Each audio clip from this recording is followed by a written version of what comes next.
Hello, my name is Andrew Cascudo, and I'm an elections officer for the State Elections Enforcement Commission. Today, I will be sharing with you information on Connecticut's Citizens Election Program, or CEP, Connecticut's public financing program. What is the CEP? The Connecticut Mirror reported that the Citizens Election Program represents the most comprehensive and successful effort to remove special interest money from the political system undertaken by any state in U.S. history. In today's world, where the news is full of public concern with the corrupting influence of special interest dollars pouring into our federal elections as a result of recent court cases, Connecticut offers a unique and groundbreaking solution. The public financing program, in essence, provides candidates with the opportunity to run for office taking only small amounts from individual human beings, mostly from those living in their districts. If candidates raise a certain amount of small contributions, then they get a big public grant and can stop fundraising altogether. The program is the cornerstone of the state of Connecticut's 2005 campaign finance reform effort dedicated to improving the state's campaign financing system and restoring the public's trust in what was a very damaged system. Campaign finance reform in Connecticut came after years of scandal in state government. Both the governor and state treasurer had been imprisoned for corruption. The public outrage was such that Republican Governor M. Jody Rell called the Democratic-controlled legislature into a special session to overhaul the campaign financing system in the state. The new system that was developed aimed to prevent the bulk of special interest money from coming into the system in the form of contributions from lobbyists and state contractors, while affording candidates clean money through a voluntary public financing system. In 2005, Connecticut lawmakers passed a law that created the program.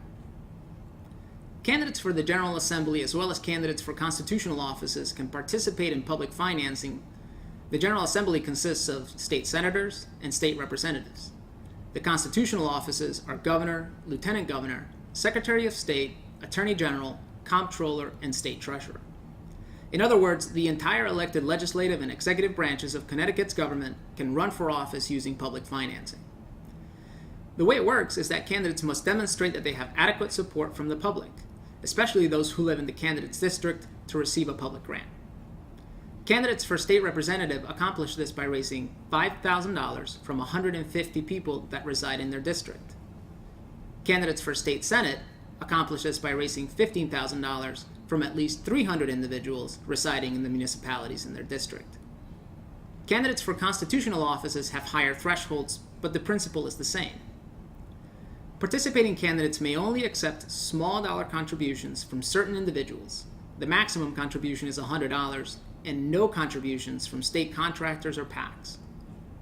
The crucial idea is that this is all the money that these candidates can receive: small dollars from individuals and a big grant from the state. No other sources of money from PACs, super PACs, or corporations. In order to participate in the CEP, in addition to demonstrating the necessary public support and foregoing contributions from special interest groups, the candidates also must abide by strict expenditure limits, spending the small dollar contributions that they are required to raise and the grant monies that they receive. The Citizens Election Program has the effect of allowing candidates to compete without reliance on special interest money, allowing legislators the ability to make decisions free of the influence or the appearance of influence of special interests, helping to restore public confidence in the electoral and legislative processes, increasing meaningful citizen participation, and making it easier for anyone to run for office. The system first went into effect in the 2008 elections and is currently in its third cycle. Today, over 80% of Connecticut elected officials have come to office using public financing, including Governor Malloy. For students and young people, campaign finance reform has created new ways to become engaged in the political process. Their monetary contributions become more meaningful because contributions as small as $5 can be just as meaningful as a $100 contribution in helping a candidate get a public grant. The amount of money you can afford to give is less important than who you are. It is most important that you are one of the people that the candidate seeks to represent. Your contributions are the most crucial for the candidate.